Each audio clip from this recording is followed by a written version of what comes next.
Assalamualaikum warahmatullahi wabarakatuh. Semangat pagi anak-anak, kita ketemu kembali ya setelah kemarin beberapa hari libur Maulid Nabi. Hari ini kita mulai belajar kembali dan masuk tema 5.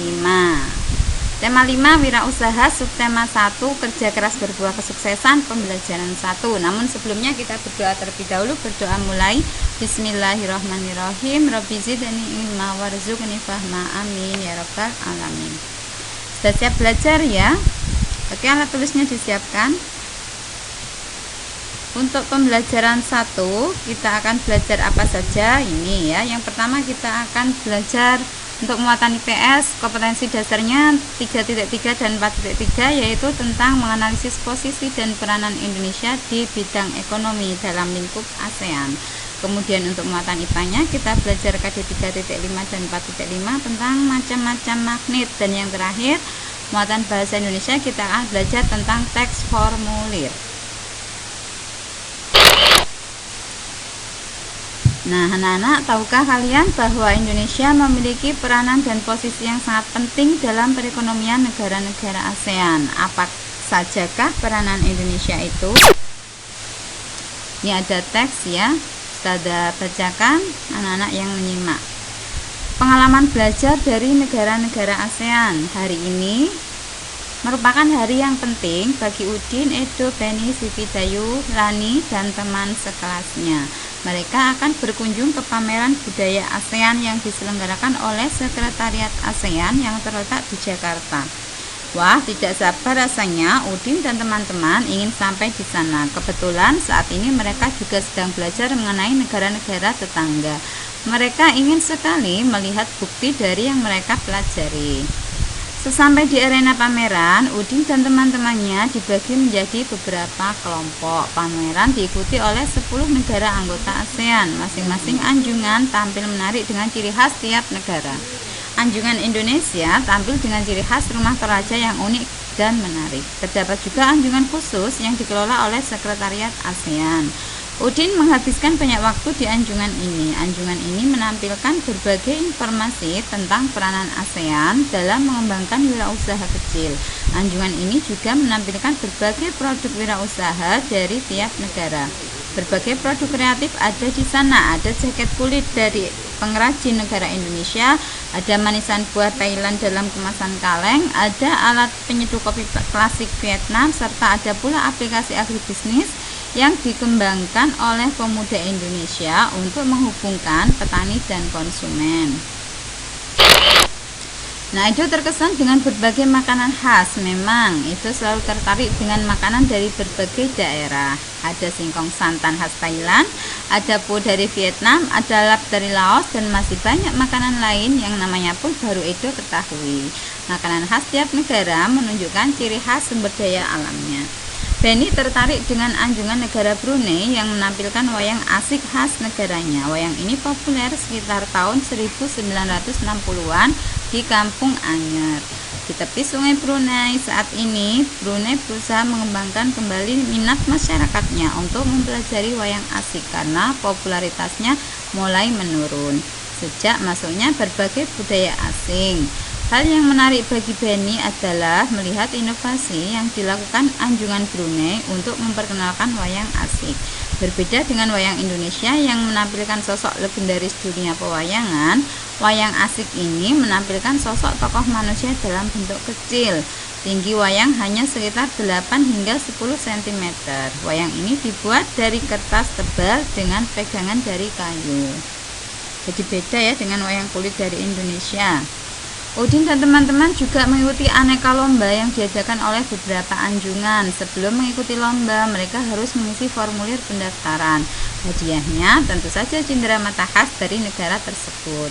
Menyaksikan pameran budaya ASEAN memberi Udin dan teman-teman pengalaman belajar yang berharga. Kini pengetahuan mereka semakin kaya. Pengetahuan dari penjelasan guru, dari buku yang dibaca, serta menyaksikan langsung ragam karya dan budaya yang ditampilkan tiap negara asing. Ini gambar wayang asik khas Brunei tadi anak-anak ya. Jadi diberi pegangan kayu, wayangnya terbuat dari kertas tebal.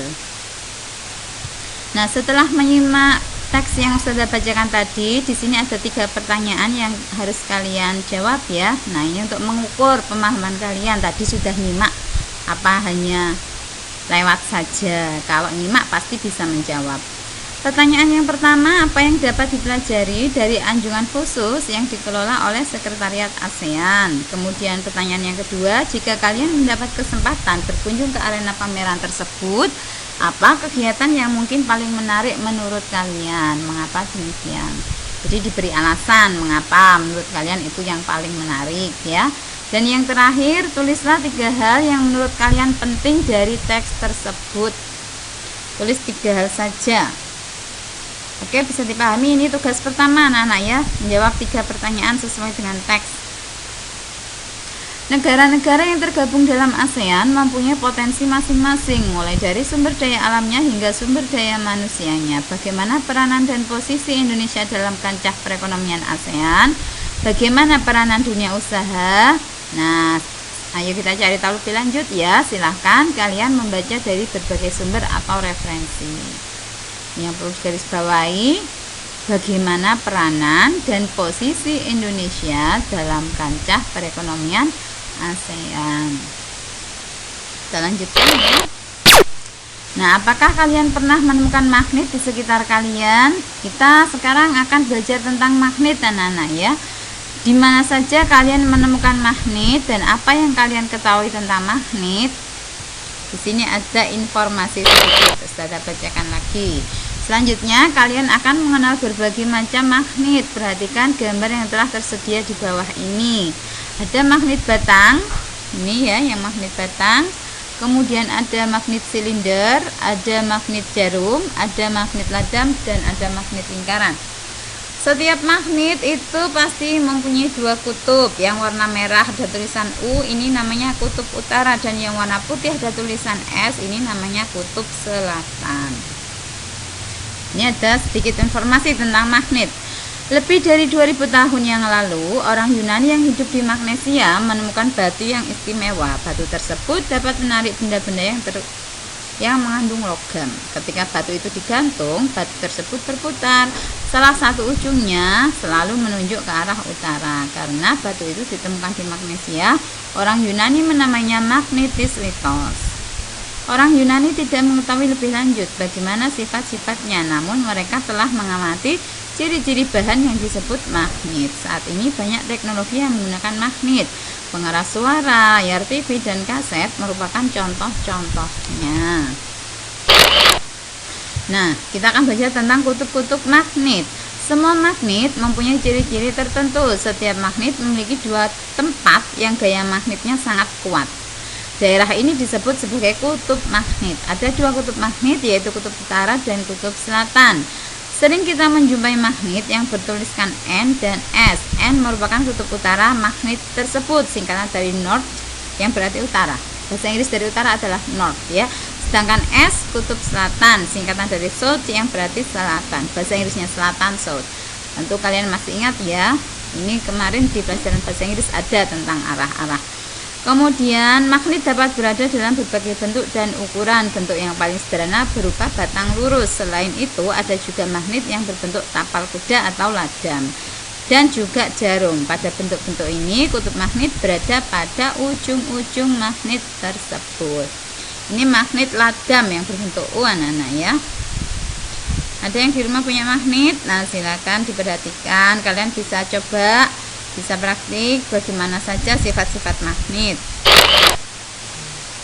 Nah, itu ya, kita sudah belajar tentang berbagai macam bentuk-bentuk magnet. Selanjutnya, apakah kalian masih ingat berbagai lomba dalam pameran negara-negara ASEAN? Nah, sebagai syarat untuk mengikuti lomba, kalian harus mengisi formulir pendaftaran.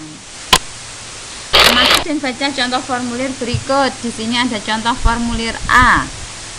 Jenisnya yaitu formulir pendaftaran lomba. Isinya ada identitas diri dan jenis lomba yang akan diikuti. Identitas diri meliputi apa saja? Ada nama lengkap, umur, kelas, alamat, nomor telepon, nama sekolah, dan seterusnya. Cukup lengkap anak-anak ya. Oke, ini formulir A. Kemudian ada contoh formulir yang kedua, formulir B. Kalau yang B merupakan formulir pendaftaran kegiatan ekstrakurikuler. Isinya juga ada identitas diri dan jenis ekstra yang akan diikuti. Untuk identitas diri di sini ada nama lengkap, umur, kelas, dan nomor induk siswa. Sedangkan untuk jenis ekstra pilihannya bisa lebih dari satu. Oke, tadi sudah ada contoh formulir A dan ada contoh formulir B. Dari situ silahkan kalian amati, kemudian dibandingkan apa saja yang kalian temukan dalam kedua formulir tersebut. Apa perbedaan antara formulir A dan formulir B? Apa tujuan dari formulir A dan apa tujuan dari formulir B? Mengapa formulir itu kita butuhkan? Nah, kapan kita mengisi formulir? Selanjutnya yang terakhir, apa yang dapat kalian simpulkan tentang formulir? Oke anak-anak, hari ini kita sudah belajar banyak ya. Yang pertama tadi menjawab 3 pertanyaan sesuai dengan teks. Kemudian yang kedua kita belajar tentang berbagai bentuk magnet. Dan selanjutnya ini yang terakhir kita belajar tentang formulir. Kalau sudah, ini untuk pembelajaran 1, subtema 1, tema 5 cukup sekian ya. Nanti jika ada yang perlu ditanyakan silahkan langsung menghubungi Ustadzah. Kiranya itu yang bisa saya sampaikan. Kurang lebihnya mohon maaf. Kita akhiri dengan bacaan hamdalah bersama. Alhamdulillahirabbil alamin. Wassalamualaikum warahmatullahi wabarakatuh. Terima kasih.